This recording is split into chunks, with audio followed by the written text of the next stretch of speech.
tightly to the lure. So watch what happens when I try to take the lure away from him.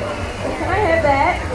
Look at that, that's not want to let it go. So in order for me to retrieve back my lure from him, what I'm going to have to do is an exchange with him. So could you go over there, please? Thank you very much. So I got my lure back and always reuse this for tomorrow.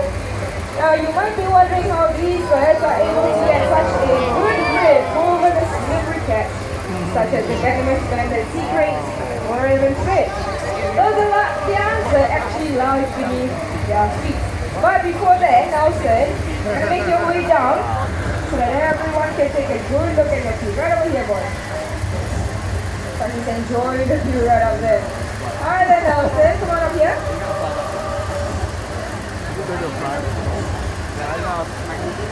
Hello there. Anyways, as I was saying, the bottoms of their feet are very rough. So that's why these birds are able to get the good grip over their slippery prey. So right now, Nelson, you're gonna come closer. There you go. So the scales on his feet will also protect them from bites from their prey. Now the young white-bellied sea eagles are actually covered in brown feathers. But once they hit the years about 5 or 6, their feathers will then turn white.